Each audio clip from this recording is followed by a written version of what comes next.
Saya pernah debat sama tim ahli Kemenang. Nggak bisa Gus, sekarang ada JPL harus tepat Ka'bah. Terus saya bilang gini, kalau teori Anda benar, berarti semua masjid luasnya maksimal 16 meter. Ka'bah itu luasnya hanya 16 meter. Berarti masjid Ulil Albab yang pojok sana sama pojok sana, kira-kira itu ya sudah tidak kena Ka'bah. Ya kalau ada hukum ya diimplementasikan dalam desain bangunan katanya. Jadi itu kan kacau. Terus akhirnya saya jawab, lalu setelah begitu yang paling afdol siapa? Yang dekat imam. ya sudah, bikin cekung saja kalau gitu. Al-Fatihah. A'udzu billahi minasyaitonir rajim. Bismillahirrahmanirrahim. Alhamdulillahirabbil alamin arrahmanirrahim. Ya. Shiratal ladzina an'amta 'alaihim ghairil maghdubi 'alaihim waladdallin. Terus sesuai janji saya untuk menghormati UI, saya tadi sudah matur sama Pak On juga sama Direktorat.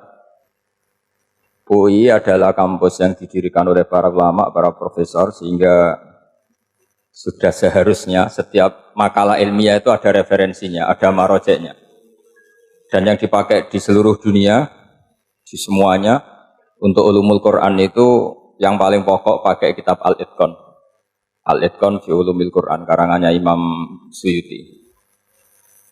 Sebelum saya terangkan teks persisnya, itu ada sekian problem dalam memahami Quran, terutama kalau lewat terjemah. Problem itu bisa gawat betul, bukan gawat-gawatan tapi gawat betul. Misalnya ada ayat begini dan terjemahnya pasti begini. Fa'aina ma tuwallu fathamma wajhullah. Kamu menghadap mana saja, di arah manapun, di sana ada ridhonya.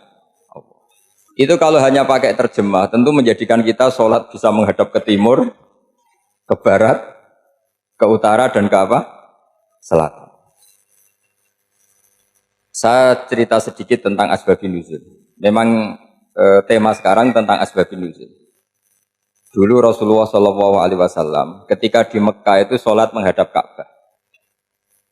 Tapi setelah pindah di Madinah, di mana Madinah itu ada komunitas Yahudi dan Nasrani, Rasulullah itu menghadap ke Baitul Maqdis, kira-kira 16 bulan. 16 sampai 17 bulan. Semua riwayat itu kisarannya hanya 16 sampai berapa? 17 bulan.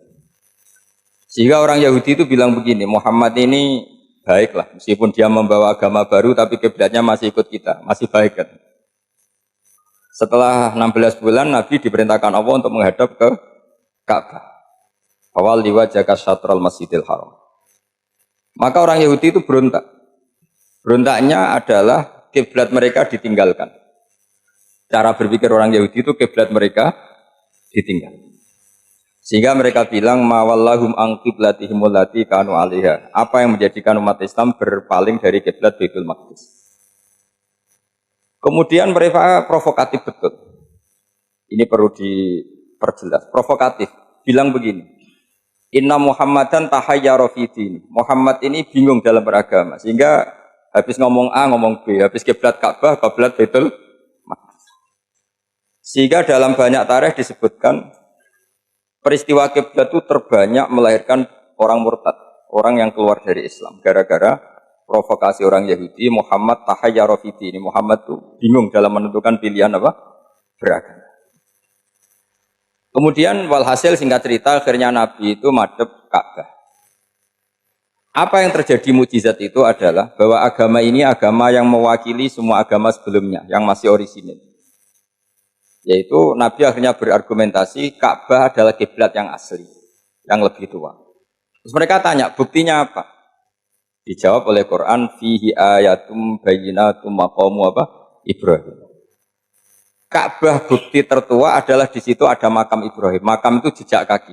Ya kalau bahasa Indonesia makam itu kuburan. Kalau dalam bahasa Arab makam itu jejak apa? Jejak kaki.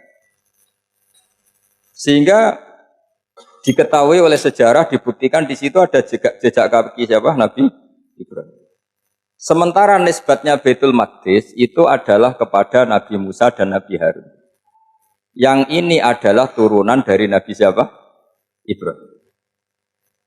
Hikmahnya apa? Begini, sebagai bukti bahwa Baitul Maqdis pernah menjadi poros Islam atau poros Tauhid, maka Nabi Muhammad pernah disuruh menghadap ke Baitul Maqdis. Buat inget-ingetan kalau ini pernah menjadi poros apa tahu. Tapi tetap tua-tuaan masih tua apa? Ka'bah. Kenapa tua Ka'bah tadi? Karena Ibrahim adalah Abul Anbiya, bapak dari para. Dan di situ ada jejak kakinya. Fihi ayatum bayinatum maqam. Bukti itu belum cukup. Dibuktikan lagi bahwa Ismail kecil itu hidupnya di Ka'bah. Kita tahu sa'i bena Safa wal Marwah adalah karena Siti Hajar sedang mencari apa?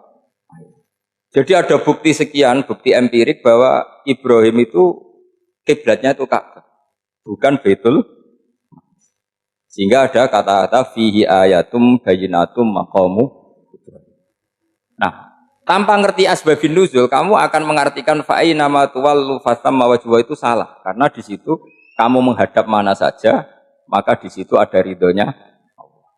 Maka para ulama memberi catatan, maksudnya begini, kamu menghadap kemana saja, asal itu yang diperintahkan Allah, maka di situ ada ridhonya.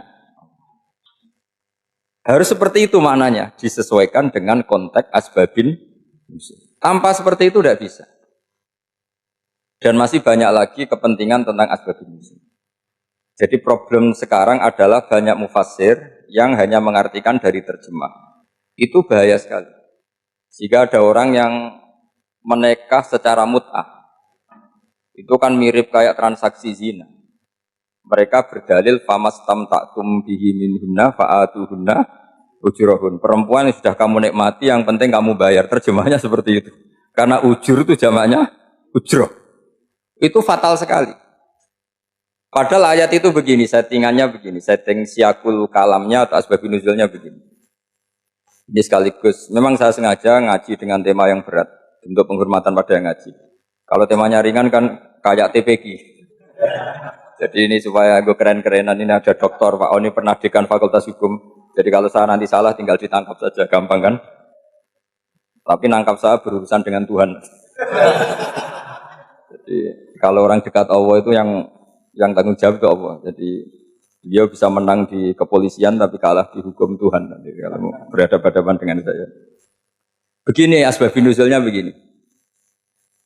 Wal muhsanatu minan nisa yang awal juz 5 itu, ya kita santai aja. Yang awal juz 5 itu sebetulnya maktuf, diatafkan pada ayat hurrimat alaikum ummahatukum wa banatukum wa akhwatukum wa ammatukum wa kholatukum wa banatul akhi wa banatul ukhti. Jadi perempuan yang haram dinikah itu ada 7.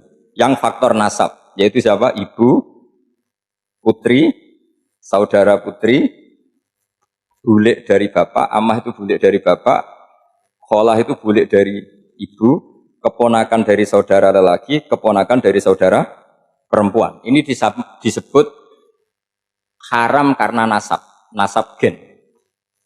Kalau orang Jawa bilang hanya 4, karena ngitungnya bulik, baik dari bapak maupun ibu. Kalau orang Jawa bilang kan bulik, terus keponakan, dihitung 1. Padahal ada keponakan dari saudara lelaki, ada keponakan dari saudara apa? Perempuan, wabanatul akhi, wabanatul ukhti. Terus kedua, haram karena rodok. Kita tahu dalam hukum Islam, rodok adalah sama dengan nasab. Jadi ibu yang pernah menyusui kamu berarti jadi ibu kamu. Dan saudara sepenyusuan berarti menjadi saudara kamu. Ini disebut wa ummahatukumul lati arda'nakum wa akhwatukum minar rodok. Terus ketiga, haram karena musoharoh, karena besanan. Jadi pagi ini misalnya saya nikah dengan Sri, bilang qabil tu nikaha wa taswijaha bil maril madkur. Setelah nikah dengan Sri ini otomatis ibunya dia menjadi mertua. Otomatis haram saya apa? Nikah. Ini namanya haram karena musoharoh. Atau kamu punya anak Zaid. Zaid pagi ini akad dengan Sri. Berarti Sri adalah menantu Anda. Otomatis haram bagi Anda. Itu namanya haram karena musoharoh, karena bisanan. Itu yang disebut waroba apa haram-haram itu kan saat terus itu wa ummahatu nisaikum, apa ibu dari istri-istri kamu. Memang ini agak jelimet, tapi memang syaratnya mufassir harus biasa jelimet. Jangan hanya nyari partai ayat-ayat untuk kepentingan partai. Wah, itu ngeri. Kacau Quran dipakai kampanye. Terus itu berarti sudah 3 kan, haram karena nasab, karena rodok, haram karena musoh.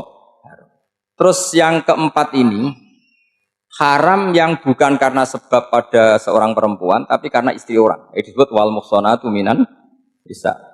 Haram menikahi perempuan yang masih milik orang lain. Nah, orang lain yang menikahi ini, istilahnya Allah adalah lelaki yang menikahi perempuan ini adalah lelaki sing muhsinina ghairu musafihin, secara nikah yang sah. Nah, nikah yang sah itu begini dalam hukum fikih Islam. Saya nikah dengan Sri, kalau hanya akad, itu saya wajib bayar mahar hanya separuh. Jadi kalau saya janji bayar 1 miliar, berarti wajib bayar berapa? 500 juta. Kalau janjinya 100 juta, hanya bayar 50 juta. Itu yang wajib bil akdi. Nanti wajib sepenuhnya nunggu bil jima. Kalau sudah hubungan intim, baru wajib 100%.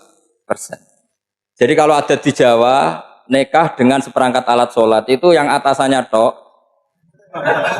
itu wajib karena akad. Nanti bawahnya nunggu setelah hubungan apa? Intim. Nah, ini hukum Quran, bukan hukum saya. Makanya kan wa in talaqtumuhunna min qabli an tamassuhunna, saat terus fanis fuma faradtum, hanya wajib bayar setengah. Nah, perempuan yang sudah diajak hubungan intim itu kata Allah fa'atuhunna ujurahun, maka wajib kamu bayar Jadi ayat itu tentang perempuan yang sudah dinikah, kita harus bayar berapa? Harus bayar penuh. Ini penting saya utarakan. Nah, problem kita sebagai orang Indonesia, ini juga problem Pak On, problem semua kiai. Mahar di Indonesia itu nggak bisa dibahas di Quran. Karena keterlaluan, kecilnya itu keterlaluan. Saya ini kan kiai, sering ngakatkan tuh sampai bosan, seperangkat alat sholat tuh itu ngawur sekali. Ini mbak-mbak harus gak mau gitu. Saya provokasi minimal itu ya berapa? 100 juta berapa? Pantasnya berapa? Pantasnya berapa? 10 gram itu berapa nilainya? Kan 1 gram 500 ribu, baru 5. Ya sudah mendingan itu 10 gram. Quran itu bayangannya gini, sambil latihan, yang hafal-hafal biar latihan. Jangan dapat beasiswa karena hafal tapi nggak jelas juntrungannya. Quran tuh bayangannya gini, ini nggak mungkin Quran ini bisa dibaca di Jawa. Wa in aradtum istibdala zaujim makana zauji wa ataitum ihdahunna qintaran fala ta'khudhu minhu syai'a. Jika kamu nikah sama seorang perempuan, kemudian kamu cerai, maka mahar yang sudah kamu berikan jangan ambil lagi. Karena mahar di Arab itu mahal, 100 juta, kadang mobil Alphard, kadang GMC. Sehingga setelah menceraikan tuh kebayang menarik. Kok enak, dulu saya memberikan itu kan karena dapat servisnya, sekarang sudah saya cerai, saya tarik. Kalau mahar di Indonesia kan seperangkat alat sholat. Jadi gak kebayang ada kalimat fala ta'khudhu minhu syai'a, jangan ambil lagi. Kebayang ngambil aja enggak? Apalagi kalau nikahnya sudah 2 tahun kan sudah lusuh, sudah. Tapi kalau di Arab itu kebayang karena mahal. Makanya orang Arab suka nikah orang Indonesia karena murah. Jadi bahasa kintoron itu harta yang enggak ternilai. Wa ataitum ihdahunna kintoron. Yang enggak ternilai, mahal betul. Itu pernah saya hitung, ada yang mahar itu 400 juta, ya sekira segitu. Nah, makanya setelah dicerai Allah memperingatkan, setelah kamu kasihkan ya jangan minta lagi. Kenapa kepikiran minta? Karena jumlahnya besar. Kalau di Indonesia kepikiran enggak minta. Enggak kepikiran, saking kecilnya. Seperangkat alat sholat kadang 1 juta. 1 juta itu setelah hubungan intim, sebelumnya yang wajib hanya 500. Itu kan gak kebayang.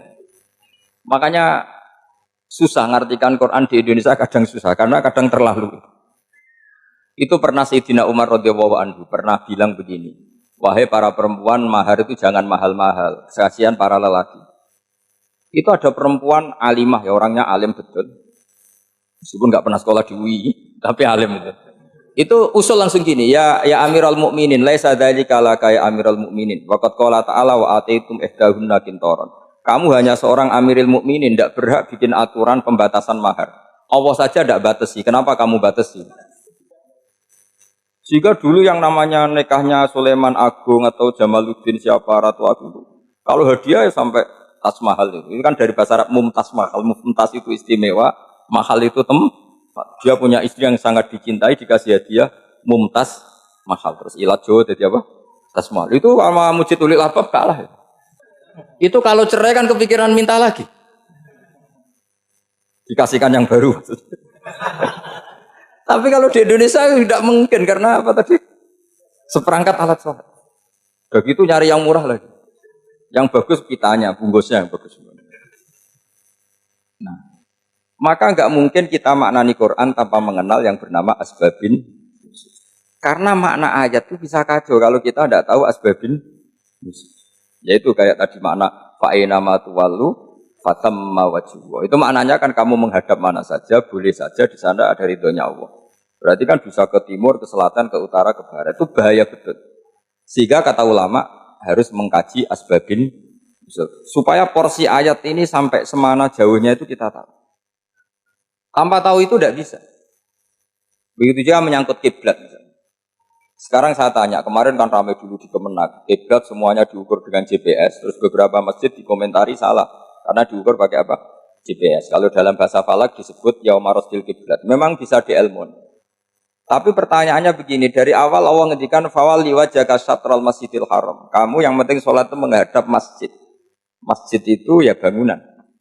Sehingga kata Ibnu Abbas yang diriwayatkan banyak ulama mengatakan al-Ka'bah kiblatun li ahlil masjid wal masjid kiblatun li ahlil haram wal haram kiblatun li ahlil masyriq wal maghrib.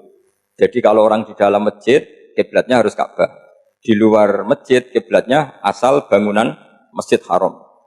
Tapi di luar sini kayak di Indonesia boleh semua tanah haram. Kenapa begitu? Kata Ibnu Abbas karena Quran itu turun bilisanin arabiyyin mubin. Jadi kalau orang Jogja kalau mau ke Jakarta arahnya kemana? Barat. Itu sebetulnya ketika Anda ke barat itu persis Jakarta apa bisa saja pasnya itu Pangandaran. Tapi orang itu akan bilang kalau ke barat ya ke Jakarta. Meskipun presisi Anda tepatnya di Pangan. Nah kiblat seperti itu, asal orang menghadap ke barat, itu orang sudah bilang ke kiblat. Nggak usah sedetail misalnya harus pas Ka'bah. Saya pernah debat sama tim ahli Kemenak.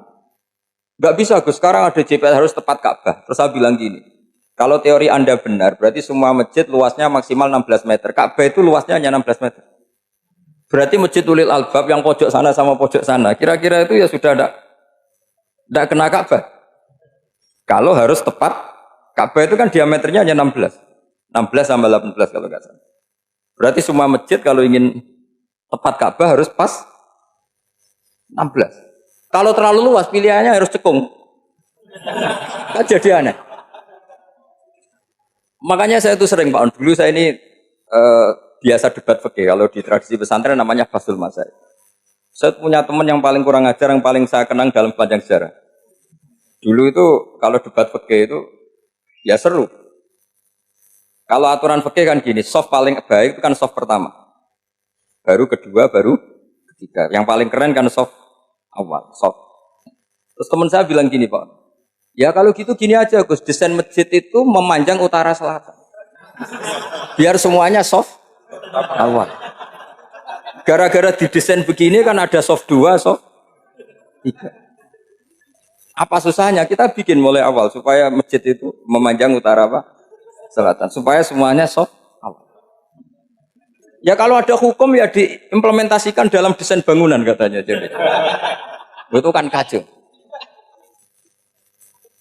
Terus akhirnya saya jawab, lalu setelah begitu yang paling afdol siapa? Yang dekat imam. Ya sudah, bikin cekung saja kalau gitu.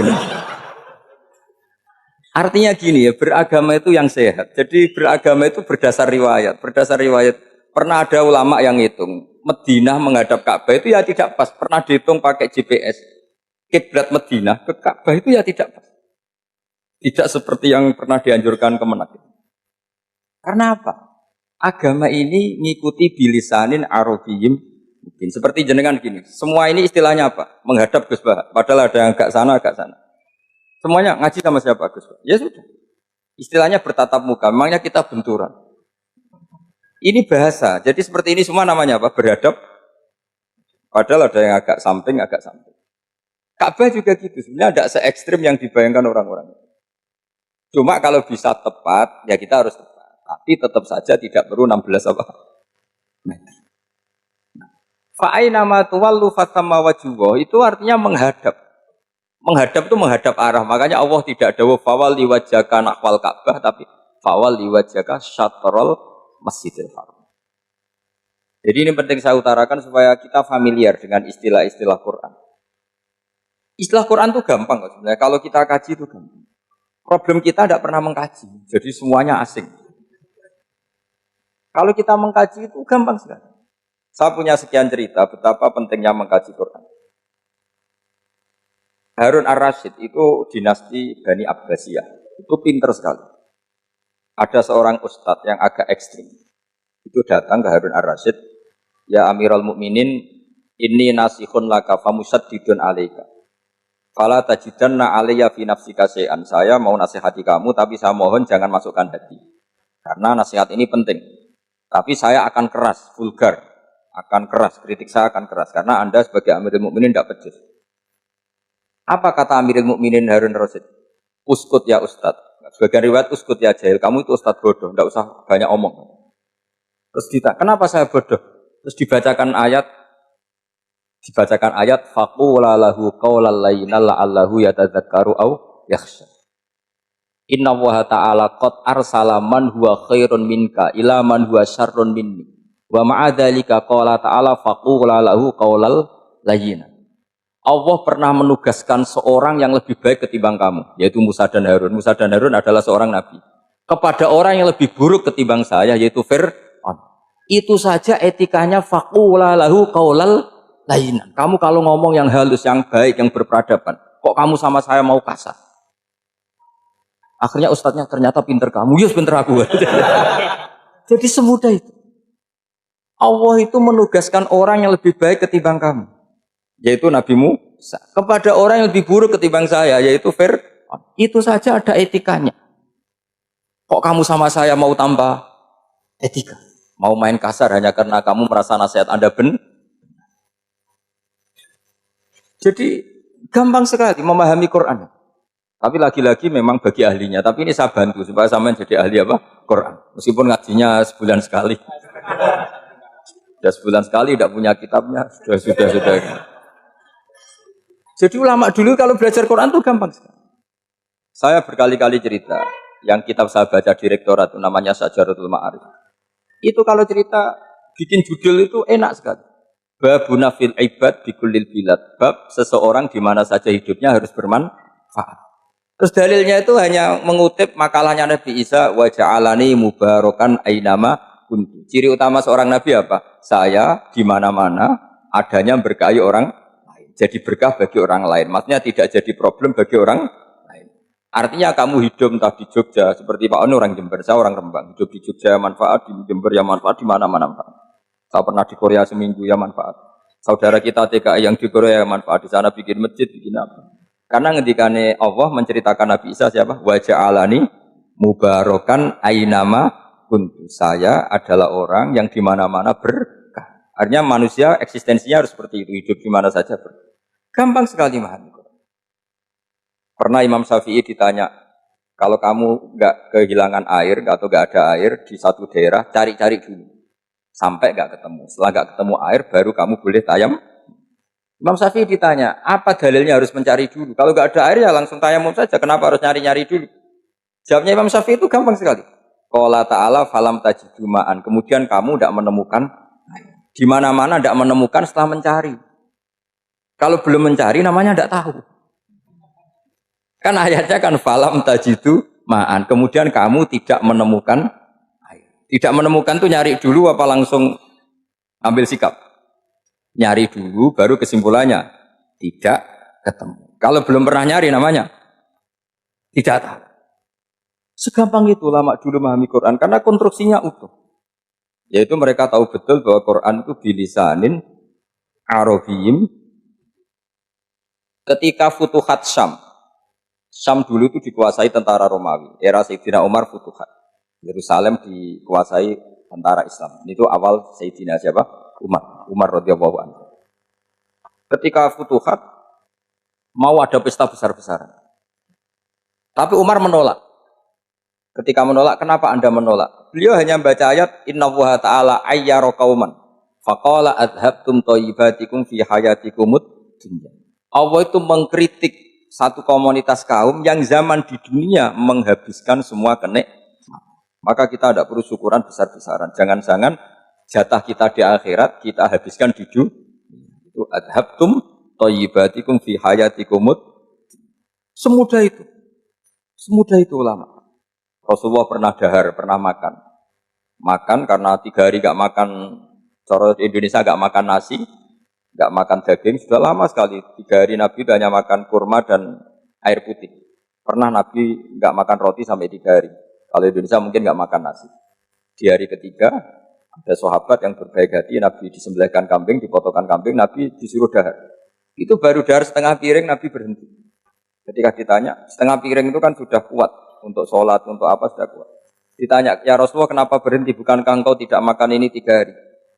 Nabi menjawab, walatus alunna yawma idzin anin na'im. Semua nikmat yang saya rasakan nanti ada pertanggungjawabannya. Makanya saya tidak ingin banyak-banyak. Wah itu kalau diterapkan di sini enggak populer. Makanya saya tahu gayanya ngaji Quran itu enggak siap dengan konsep-konsep Quran itu. Jadi segampang itu orang dulu. Nah karena apa ya itu tadi. Mereka tahu asbabun nuzul. Quran itu diturunkan dalam konteks apa? Lafaz ini arahnya kayak apa? Mutlak muqayyadnya kayak apa? Muhkam mutasabihnya kayak apa? Nasah mansuhnya kayak. Nah sedikit saya cerita ini mungkin contoh terakhir supaya agak lama-lama, nanti bingung kalau lama. Yang bingung ya saya, bingung cara memahamkan. Jadi kalau guru itu kan bingung cara memahamkan, kalau murid bingung cara memahami. Gak tahu tingkat kebingungannya sama. Kalau guru itu bingung cara memahamkan, kalau murid bingung cara. Jadi ini pertemuan 2 kelompok bingung. Yang satu bingung cara memahamkan. Yang satu bingung cara, kalau orang ekstremis bingung cara merusak suasana, nah, itu nggak benar itu. Ada loh, Rasulullah itu Nabi, itu paling pusing yang ngadepi orang-orang yang ekstrim. Karena apa? Cara berpikir itu lompatannya itu nggak tertib. Jadi Nabi itu cara berpikir itu kecerdasan nubuah, sementara orang ekstrim cara berpikir itu kecerdasan nafsu, bukan kecerdasan manusia. Kalau manusia masih baik nafsu. Misalnya begini, kalau dalam tradisi nubuah itu, saya dengan Pak Anu berteman lama, mulai tahun 2000 berapa. Itu kalau Pak Anu bertamu ke saya, harusnya tidak usah tak kasih makan. Karena sudah dekat. Tapi kalau kenalan baru itu dikasih makan, disangoni. Jadi Nabi itu perilakunya agak unik. Akhirnya ada orang yang cara berpikir itu dangkal. Ya Rasulullah ini tidak fair. Yang iman lama tidak diservis, yang iman baru diservis. Cara berpikir Nabi begini, orang Ansor itu kan sering memberi Nabi. Perjuangannya Nabi ditopang orang apa? Ansor. Donatur lah, kira-kira orang Ansor itu donatur. Donatur itu keren. Karena donatur itu artinya al-yadul ulya khairum minal yadis. Sehingga ketika Nabi sudah menguasai negara, menguasai Mekah Madinah, sudah futuhat, itu orang Ansor tetap enggak diservis. Yang diservis Nabi itu orang-orang baru masuk Islam, disebut wal mu'allafati qulubuhum atau Islam mu'allaf. Ada 1-2 orang yang protes, tentu yang enggak pinter. Tukang protes pasti tidak pinter. Wong iskal-iskalnya sendiri, otaknya enggak sampai-sampainya sendiri, orang lain disuruh jawab. Makanya di sini tidak ada tanya jawab, nanti iskal-iskal kamu sendiri, bingung-bingung kamu sendiri, saya disuruh jawab. Berarti Gus Pak enggak mau ditanya, ya memang enggak mau, karena tadi jawab sendiri aja, nanti pinter sendiri, kapan-kapan pinter sendiri. Akhirnya tanya begini, cara tanya gini, ya Rasulullah, ini enggak fair. Orang sudah Islam lama setelah negara terbuka milik Anda, setelah kita menang, setelah kita menguasai negara, tidak kamu servis. Sementara yang baru Islam kamu, Nabi itu bertanya senyum-senyum, rileks saja. Lama-lama tambah ekstrim pertanyaannya. Kata Umar, ya Rasulullah saya beri izin untuk membunuh orang ini. Umar itu pikirannya karena mantel lo Nabi. Nabi jangan. Kalau kamu bunuh, nanti apa kata orang banyak? Inna Muhammad dan yaktulu ashabah. Dikira Muhammad membunuh sahabatnya sendiri. Nabi masih mendengar, komplainnya masih mendengar. Lama-lama Nabi memberi penjelasan. Kamu ini orang Ansor. Kamu biasa memberi saya, memberi dana perjuangan. Memberi itu hebat. Saya tidak ingin menurunkan grade Anda. Grade sebagai pemberi, berarti kelasnya elit. Sekarang menjadi penerima. Itu tidak bagus. Itu betapa Rasul ini namanya kecerdasan nubuah. Kalau orang biasa memberi, biar memberi saja. Supaya dia tetap heroik, tetap patriotik, tetap keren. Karena mentalnya Jangan sampai dari mental memberi, kemudian mentalnya peminta. Jadi kalau Pak On jadi tim suksesnya Pak Jokowi itu ya nak minta-minta. Kalau dulu kampanye ya kampanye saja. Biar memberi terus gak pernah minta. Meskipun akhirnya ya gelong. Kalau tapi Nabi dulu tidak gitu. Jadi orang Ansor itu gak pernah diservis. Padahal jasanya kayak gitu. Supaya kelasnya tetap kelas elit, yaitu pemberi, penanggung jawab. Nabi gak ingin orang Ansor turun grade menjadi penerima. Orang-orang yang cerdas nubuah menerima konsep Nabi seperti itu. Lo tanya sama Pak On, saya dan terjemahan UI itu puluhan tahun sama Pak. Itu beliau ke kontrakan saya ke rumah beliau. Tidak pernah berharap apa. Saya sangat tertutup. Bukan apa-apa ya, kalau ingin memberi saja. Kontribusi saya pada Al-Quran. Saya tidak kepikiran mendapat. Supaya heroik. Tapi orang-orang yang cerdas amatir tadi, ini nggak fair. Wong yang memberi lama kok dapat servis sedikit. Nah, sekarang itu problem zaman akhir sudah mulai seperti itu. Nah, orang ini namanya Dzul Khuwaisirah. Ini yang nanti punya anak turun Khawarid. Khawarid itu orang yang ibadahnya hebat, tapi cara berpikir dengan nubuah salah. Orang lagi Khawarid itu orang yang ibadahnya hebat, tapi cara berpikir nubuah salah. Nubuah itu unik. Nubuah itu cara berpikir tadi. Apa ya? Melihat sesuatu yang benar biar benar terus gitu. Yaitu tadi, mental memberi itu ya biar memberi terus, tidak usah di-share. Maka ketika Abu Bakar jadi khalifatul Rasulillah, itu ada sistem kepegawaian. Itu gajinya Umar yang sudah Islam lama, gajinya Abu Bakar yang sudah Islam lama. Itu sama Abu Sufyan sama, padahal Islamnya Abu Sufyan baru setelah Fatih Mekah, kira-kira baru setahun. Terus diprotes sama orang-orang, ini Islam lama kok gajinya sama Islam yang baru setahun kok sama. Kata Abu Bakar, fadailuhum indallah. Mereka punya kelebihan Islam lama itu indallah. Nanti balasannya biar surga. Kalau di dunia sesuai profesinya. Artinya profesi kalau penjaga kantor ya berapa, kalau dosen berapa, pokoknya ya sudah. Dan itu diterima oleh sahabat. Semuanya menerima konsep itu. Era Umar agak dibalik.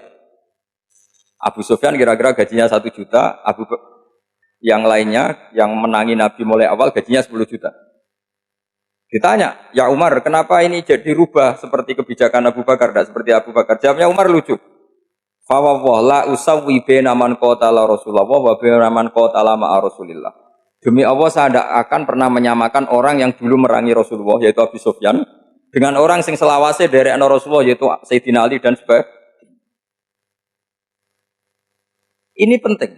Artinya ketika gajinya orang saya seperti Ali radhiyallahu anhu itu tinggi itu bukan karena lamanya Islam, tapi karena lamanya iman.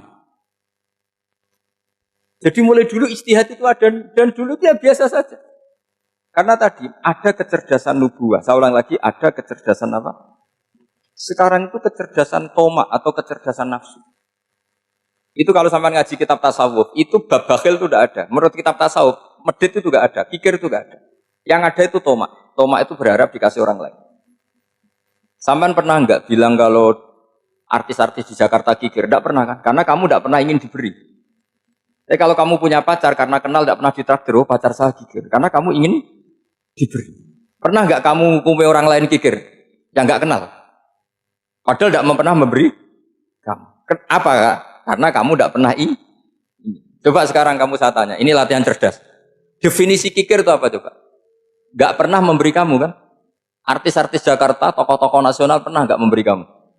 Enggak kan? Tapi enggak pernah kamu vonis kikir. Karena kamu enggak pernah Tapi pacar kamu, kok amin ditraktir terus? Atau istri kamu, atau mertua kamu, kok enggak ngasih warisan? Kamu bilang kikir enggak? Sebabnya kikir betul apa karena kamu tomak, berharap? Tomak. Maka di kitab tasawuf itu enggak ada bab kikir, yang ada bab tomak. Karena asal usul menvonis orang kikir itu karena tamak. Maka jangan banyak kenal orang, nanti banyak hukum kamu kan. Sombong juga gitu, di tasawuf itu enggak ada bab sombong. Karena orang hukumi orang lain sombong itu karena kamu ingin dihormati. Ada orang enggak kenal, terus lewat saja enggak tanya kamu bilang sombong enggak kan? Tapi kalau kenal, oh sombong betul, kenal enggak tanya kan gitu. Jadi tasawuf itu sisi unik dari khazanah Islam. Makanya di tasawuf itu nggak ada kritik terhadap kikir. Ya tentu kikir itu buruk pasti ya, kikir itu buruk. Tapi nggak perlu dikritik. Jangan-jangan yang salah kamu. Mau kenal Pak On di PPAI terus ingin jadi sekretarisnya. Terus ingin kenal Pak Jokowi ingin jadi menterinya. Nanti kenal rektor ingin jadi pegawainya. Ketika nggak diturutin bilang Pak Rektor kikir. Tapi orang lain ya Kak pernah berharap. Mungkin nggak menvonis Pak Rektor atau Pak On ini kikir, enggak kan? Berarti vonis kikir itu status orang itu apa nggak kesampaian niat kamu? Memang agak jelimet ilmu tasawuf itu, tapi itu unik. Itu bagian dari khazanah apa? Islam. Makanya Rasulullah itu sering isti'adzah minta perlindungan wa min toma'in fi ghairi matma'in. Ya Allah, saya tidak ingin berkeinginan yang tidak layak. Karena semua dunia ini dimulai dari keinginan. Coba kamu protes negara itu karena apa? Ingin makmur, sejahtera tanpa kerja, sehingga nyalakan menteri keuangan, menteri ini itu. Makanya kalau guyonannya ulama tasawuf gini, tak beri bocoran, guyonannya orang tasawuf, begini guyonannya. Anta lam tajid min nafsika kullama turid, fa kaifa turidu min ghairika kullama turid. Kamu yang punya keinginan saja tidak bisa memenuhi apa yang kamu inginkan. Kenapa keinginan itu kamu timpakan ke orang lain untuk memenuhi kamu? Wong kamu yang punya keinginan saja tidak bisa mewujudkan. Kenapa keinginan Anda kamu timpakan, bebankan orang lain untuk memenuhi keinginan Anda? Misalnya kamu, Gus saya ini goblok, tolong pinterkan. Wong kamu yang ini saja tidak bisa, kok menyuruh saya? Jadi kalau tiap tasawuf itu unik. Seperti kamu mencintai istri tulen, itu ingin kan dicintai istri tulen. Kamu sendiri kan nggak bisa cinta tulen, masih pelengahan sana sini. Kamu pacaran, ingin pacar kamu setia. Ternyata kamu bikin sekian alternatif. Kalau putus ini punya ini, putus ini. Tapi kamu ingin ini setia, kan nggak fair. Makanya guyonanya orang tasawuf itu, anta lam tajid min nafsika kullama turid, fa kaifa turidu min ghairika kullama turid. Gampang tuh apalane, pokoknya ratrit gitu aja gampang. Jadi kamu yang punya keinginan saja tidak bisa memenuhi. Kok orang lain disuruh memenuhi. Sehingga orang tasawuf itu malu betul. Misalnya saya kok ingin Pak On takdim sama saya itu kurang penggawean. Kalau saya ingin ditakdimi saya menakdimi diri saya sendiri. Makanya berbahagialah orang yang ngilu terus muni, saya ganteng sendiri ya Allah. Saya kaya sendiri. Menunggu orang lain bilang kamu kaya itu repot. Menunggu orang lain bilang kamu hebat itu, ya sudah bilang aja ya Allah saya hebat, ya Allah saya ganteng, ya Allah saya cantik. Daripada menunggu orang lain bilang apa? Cantik. Jadi ilmu tasawuf itu unik. Jadi kalau fikih itu yang dikritik itu kikir. Kalau tasawuf enggak toma. Karena orang yang kamu vonis kikir itu jangan-jangan tidak kikir tapi mementingkan yang lebih penting. Misalnya ada teman yang tidak pernah naksir kamu, ternyata punya ibu sakit, uangnya dianggarkan untuk ibunya yang sakit, atau anaknya sekolah, atau keluarganya masih butuh dia, sehingga sama teman dia kikir. Hakikatnya kikir apa mementingkan yang penting? Tapi kamu karena nggak pernah ditraktir menvonis kikir. Nah, ini pelajaran. Jadi makanya yang dianteni ilmu tasawuf itu tomak, tamak tadi kalau dalam bahasa Indonesia, bukan kikir. Karena vonis kikir itu akan disematkan orang yang tidak kesampaian hajatnya. Pokoknya bapak saya itu, keluarga kiai itu ajarannya itu. Yang penting jangan berharap dari orang lain. Ini Pak On saksinya, saya dulu benahin terjemah itu nggak pernah ingin diperlakukan seperti ini. Yang ngaji aja.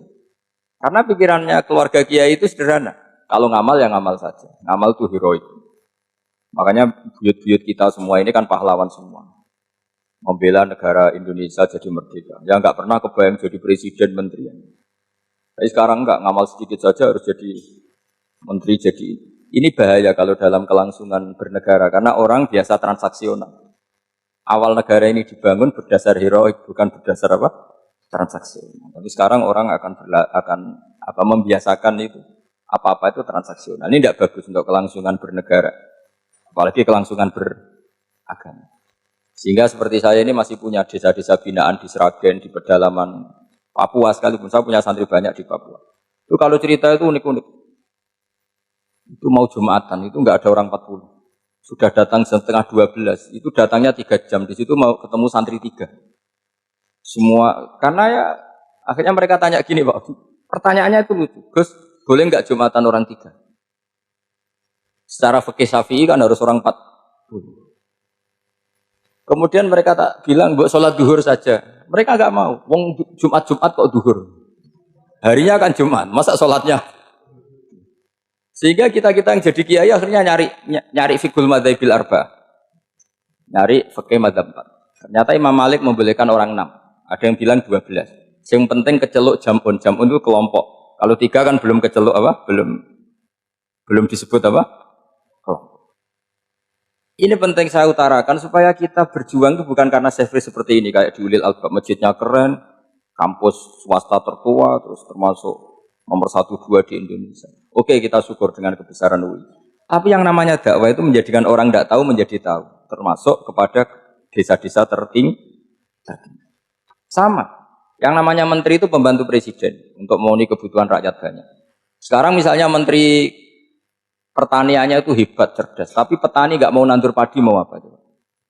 Coba yang membantu ketahanan pangan itu para petani mau nanam padi apa karena menteri pertanian? Karena petani mau nanam. Ya sudah GR saja, kita pembantu presiden semua. Karena ikut menyumbangkan ketahanan. Tapi kamu kan nggak digaji, kita keren, ngamal tanpa harap gaji. Ini penting. Supaya Anda itu nggak hati kecil gitu. Ikut menyumbang negara tanpa ingin dapat gaji. Keren nggak? Dan itu nubuah. Apa? Nubuah. Orang Ansor itu seperti itu. Sehingga ketika Rasulullah wafat dan ada kompetisi kepemimpinan, itu orang Ansor gak ikut. Sudah kita makmum saja, silahkan dibagi di saking baiknya orang. Nah, makanya saya ulang lagi ya. Kecerdasan nubuah ini yang gak difahami orang Khawarij. Orang Khawarij cara berpikir yang kerja banyak harus dapat banyak. Sementara kecerdasan nubuah enggak. Yang biasa memberi terus memberi saja biar derajatnya tetap al-yadul ulya.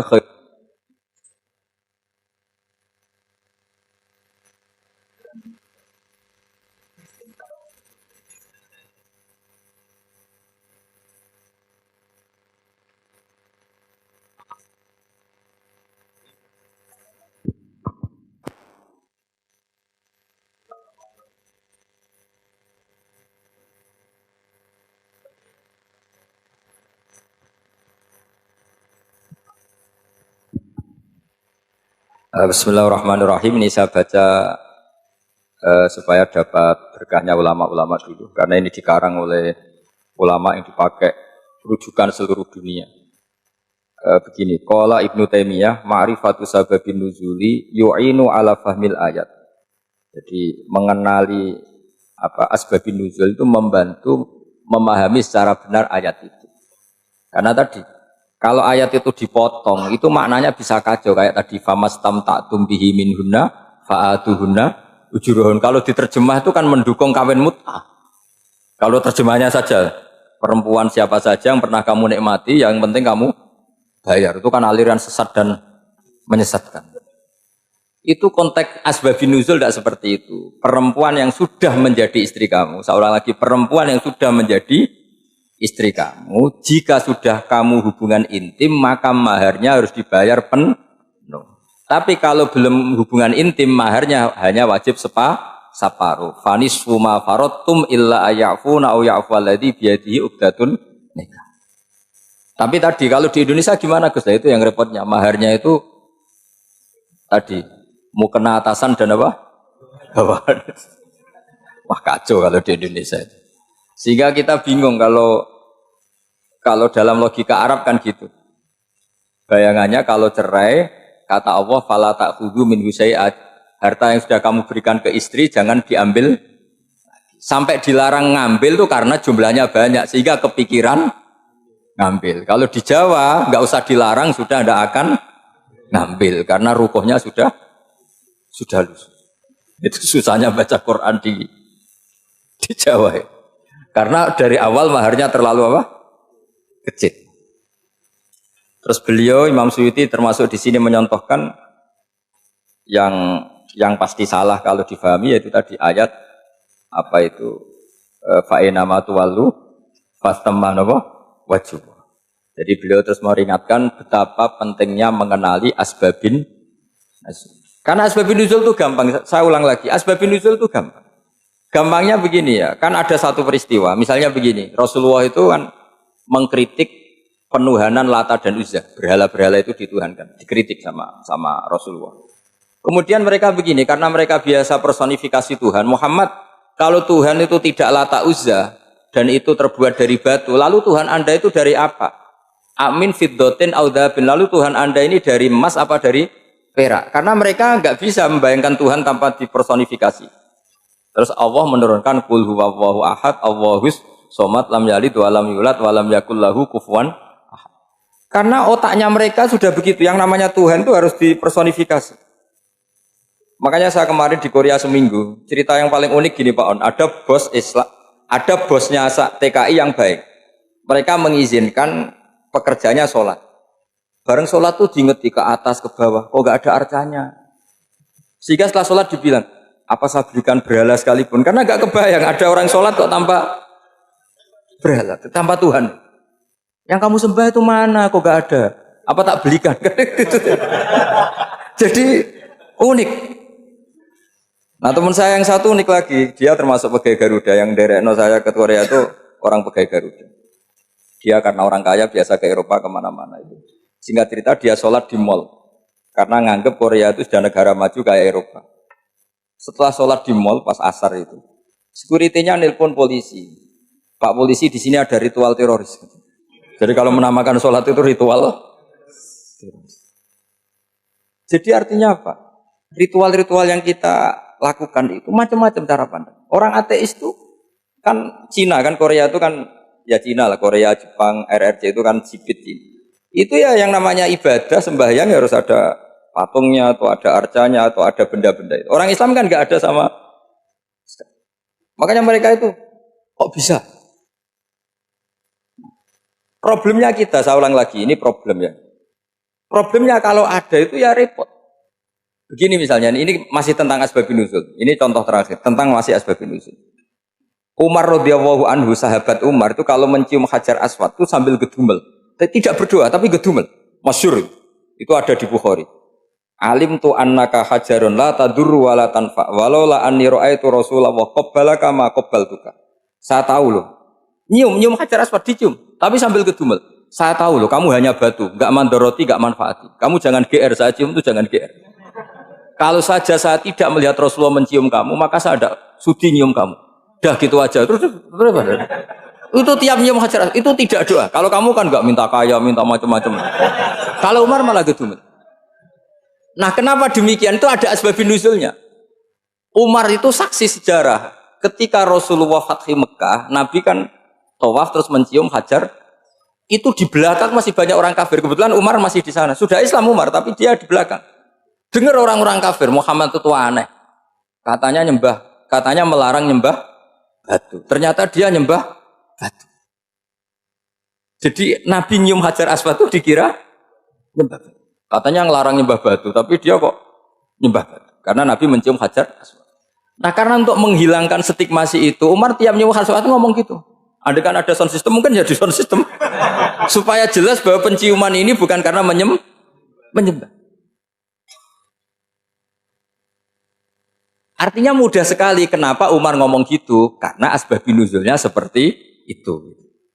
Coba kalau kamu tidak tahu asbabun nuzul, Umar maksudnya gimana tuh? Gak doa, gak apa, kok malah ngomong gitu kan ya. Tapi kalau kamu tahu asbabun nuzul Umar itu yang mendengar komentar orang sama ketika kita tawaf itu kan 3 pertama kan kita lari-lari kecil. Itu ceritanya juga gitu. Rasulullah itu hidup di Medina, terus diterkenalkan miskin. Medina itu kota wabak, kota penyakit, endemik. Dulu Medina, Yasrib itu kota endemik. Jika kata orang kafir-kafir Mekah, yaji uliha dalbet kaumun kot wahanat huma Yasrib. Nanti akan datang satu komunitas kaum yang sudah lemas karena kena penyakit TBC dari Yasrib. Nabi dengar itu, makanya terus bilang ke para sahabat, tunjukkan kalau kamu kuat dengan cara lari 3 kali. Terus pakai pakaian yang kelihatan maco, yaitu yang dipakai lelaki-lelaki. Bahunya dikelihatan. Nah, setelah Rasulullah wafat, Umar menggantikan beliau setelah Abu Bakar. Umar bilang gini, sebetulnya tawaf seperti ini, yaitu lari pertama 3 putaran pertama lari dan memperlihatkan pundak seakan-akan orang maco itu sudah enggak perlu. Karena alasan itu sudah tidak ada. Tapi ini tinggalan Rasulullah, maka jangan rubah ya tetap seperti ini. Akhirnya meskipun sudah tidak ada alasan tadi menjawab stigmasi orang apa kafir, tetap tawaf seperti. Jadi memang agama itu unik. Kadang kita harus tahu alasannya, tapi alasan itu kalau menjadi mahatul hukmi, pijakan hukum sah. Misalnya kamu terus bilang gini, ya berarti tawaf sekarang bebas, nggak perlu seperti itu. Kan alasan itu sudah ada. Nah di sini pentingnya riwayat. Riwayat itu begini, logikanya sudah nggak ada, tapi kaifiyah itu, cara itu masih kita terus. Dan itu memang saya ulang lagi harus tahu asbabun nuzul. Saya beri contoh ya misalnya, wa idza darabtum fil ardi falaysa 'alaikum junahun an taqsuru minas shalah. Terus ayat di mana? In khiftum ayyaftinakumul ladzina kafaru. Jika kamu pergi dalam keadaan takut ditangkap orang kafir atau takut diculik orang kafir, maka kamu boleh mengqasar salat. Itu jelas ada ayat in khiftum ayyaftinakumul ladzina kafaru. Jika kamu takut diculik orang kafir. Sehingga ketika ba'da Fatih Mekah, setelah Mekah dikuasai Islam, Umar tanya, ya Rasulullah, kenapa engkau masih sholat qasar? Bukankah kita sudah aman? Waqad qala ta'ala in khiftum ayyaftinakumul ladzina kafaru. Allah ngendikan boleh mengqasar itu kalau dalam kondisi takut. Waqad kunna fi amrin, sekarang kita sudah aman. Jawabannya Rasulullah itu unik. Ya Umar, hadhihi shadaqatun faqbalu shadaqah. Ini sedekahnya Allah, bonus, sudah terima saja, enggak usah catatan-catatan itu. Sehingga era Umar ya ada lagi yang tanya Umar begitu. Terus kata Umar, sa'altu dzalika Rasulullah sallallahu alaihi wasallam faqala hadhihi shadaqatu wa faqbalu shadaqah. Sudah ini bonus dari Allah, terima saja. Ini kan unik. Padahal kalau secara disiplin ilmu kan begini. Kamu boleh mengqasar salat kalau dalam bepergian dan dalam keadaan takut. Logika hukumnya kalau tidak takut tidak usah. Sama seperti begini. Kamu kalau pergi jauh seperti saya Pak On, itu ngosor sholat apa enggak ngosor kan? Alasannya kalau kosor itu, kalau pergi itu masyakot, repot. Sekarang pergi kita pakai Alphard misalnya, pakai Innova, bawa uang, disupirin, itu masyakot enggak? Enggak kan? Tetap boleh jamak enggak? Boleh. Sebenarnya kamu jamak itu karena pengetahuan hukum apa karena enak jamak? Kalau alasannya masyakot, kan sekarang sudah ada. Enggak repot. Ya sudah pakai hadis tadi, ini hadiah, terima saja. Jadi makanya agama itu riwayat. Tapi ada saja ulama yang agak balik loh. Agak balik gini, banyak juga ulama misalnya duwe gawe, ibunya sakit terus ribet jamak sholat. Kenapa? Ribet ngurumat ibu. Makanya ada saja kiai yang duwe gawe mantu itu terus jamak sholat, tapi jangan ikuti. Tapi ada saja karena alasannya jamak itu karena apa? Repot. Ya ada saja, tapi ya jangan ditiru. Cuma saya ini cerita, yang analisis hukum itu memang agak-agak unik. Jadi tadi, kadang Nabi itu ditanya, ya Rasulullah, kita dulu boleh jamak qasar ini kan karena in khiftum ayyaftinakumul ladzina kafaru, takut diancam orang kafir. Sekarang aman, kenapa tetap jamak? Jawabannya Nabi, ini hadiah, terima saja. Ya ada sahabat yang bantah, kenapa Nabi? Allah itu zat yang baik. Kalau sudah ngaji bonus nggak pernah ditarik lagi. Makanya Nabi kalau berdoa itu unik. Ya, siapa yang disiksa di dunia karena dosanya, fawahu akramu min ayyus sanniya uqubatahu fil akhir. Kalau ada orang salah, kok di dunia sudah dikasih sanksi, Allah itu lebih mulia untuk mengulang nanti di akhirat. Akram itu Allah terlalu mulia, maksudnya orang kepikiran, wis males ya selesai, tidak akan di. Kalau sampean kan enggak, masih ingin lagi. Jadi itu cara berpikir nubuah. Jadi berpikir nubuah itu beda. Ada orang pas sujud diinjek sama orang fasik. Diinjek, kemudian si yang sujud tadi, wallah la yaghfiru wallahu laka, demi Allah tidak akan ngampuni kamu. Itu langsung Allah memberi wahyu sama Nabi di zaman itu. Bilangin yang sedang sujud itu, dia harus minta maaf sama saya, kata Allah. Mangdalladzi ta'ala ala fulan. Dia bersumpah bahwa Allah tidak akan memaafkan orang itu. Itu harus diralat. Nabinya iskal. Kenapa ya Allah? Yang Tuhan itu saya. Saya ini punya sifat dua, bisa menyiksa dan bisa memaafkan. Kenapa dia milih sifat saya satu tidak memaafkan? Akhirnya apa? Orang yang nginjek tadi sama Allah dikasih tobat dan jadi orang soleh.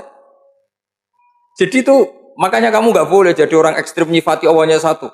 Nggak boleh, Allah tetap bisa yaghfiru liman yasha wa yu'adzibu may yasha. Sifatnya Allah dua ya tetap dua, nggak boleh kamu pilih satu. Misalnya kamu kan biasanya gini, yang ghafur untuk kamu, yang sadidul uqab untuk orang lain. Mesti kelakuannya sampean kan begitu. Nggak boleh seperti itu. Rasulullah kayak apa bencinya sama Wahsy? Karena Wahsy itu qatilu Hamzah. Yang membunuh Sayyid Hamzah siapa? Itu bencinya bukan main Rasulullah. Sampai maksud-maksud Wahsy.